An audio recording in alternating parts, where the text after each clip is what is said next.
Let's take a look at the latest software innovations from our friends at Hedge. You're watching CineD, supported by B&H and CVP.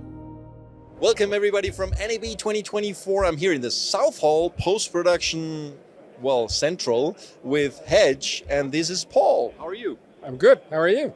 Very well indeed. Last time we saw each other was at IBC. Now, Groundhog Day, we're back at NAB. So, the standard question, what's new from Hedge? Let's start at the beginning, right? OffShoot, our flagship app for DATs and data handlers. We now have accelerated transfers for S3. We have support for Backblaze. And we have a new feature called Cherry Picker, which allows you, basically, like Finder used to look in macOS 9, which was really easy if you would get a hard drive filled with just stuff to browse through and pick things that you needed. We brought that sort of into OffShoot, so you could easily browse through something and ingest it as separate transfers. So you basically updated to macOS 9? It looks way nicer. It looks, of course, way nicer. We're going to take a look. macOS 9 had a great view in Finder that it just ditched. And so we sort of piggybacked on that. And only people like us will remember. All the younger ones were like, what is macOS 9? There was something before the X? Yeah. Okay, what else? Support for Burano, VRaptor X, Ursa Sign, 70K and 12K in Edit Ready and in FoolCat. FoolCat, our camera reporting app, also now has automatic Rec 709 appliance to every clip that you have, or you bring on your custom LUTs in, so that's super nice. Finally, the shots look the way you looked at them yourself through your lens. And then we get into post-production.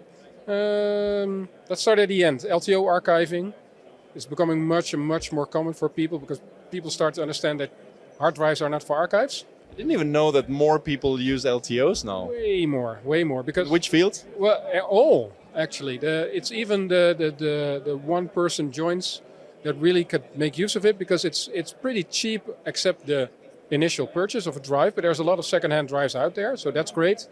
And the only actual real alternative would be cloud archive, and in long term, that's way more expensive. So if you want to save something for a few years, LTO is really the only option. So we're bringing queuing to that, and we're also bringing support for tape libraries. There's a lot of second-hand tape libraries on the market for small shops, so you can just buy one, fill it up with 24 tapes, and then you're done for a decade. And that's super price effective. Super interesting. And then post-production, we have Mimiq and PostLab. Mimiq is solely for AVID editors, bin locking, and we are bringing Nexus coexistence to that, which is a fancy way of saying that you can use any type of storage, local, but also storage like LucidLink, if you already have a Nexus. It used to be either Nexus or something else. It's going to be both. And we're bringing support to Mimiq, to AVID, for bin refresh icons. So besides the red and the green lock icons you have, there's also a yellow and a blue one that you only see if you have a Nexus. We're making that available to all customers.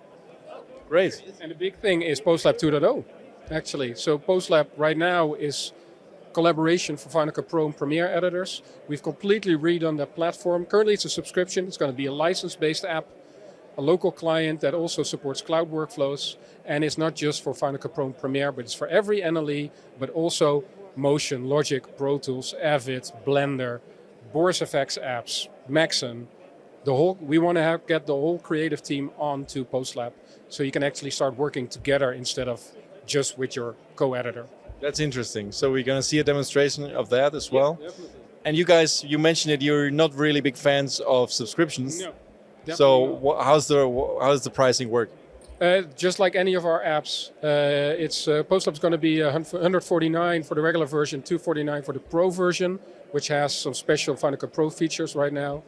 And that's a perpetual license, so you buy once and you can just use it. Nothing's going away after a year. And after a year, if you want more support, new updates, new features, you can purchase an extension for 50% of the price. Awesome. Anything else you want to add? No. Perfect. That's Great. way under 10 minutes. So now we can have a coffee. We can have a coffee. And thanks everybody for watching. You probably already saw all the B-roll with this. We're going to demonstrate. We're going to actually go now and see what it's like. And you have already seen that. So what am I talking about? So thanks for watching. Stay tuned to CineD for a lot more videos from NAB 2024. And don't forget to subscribe to our YouTube channel and hit that like button. Thanks.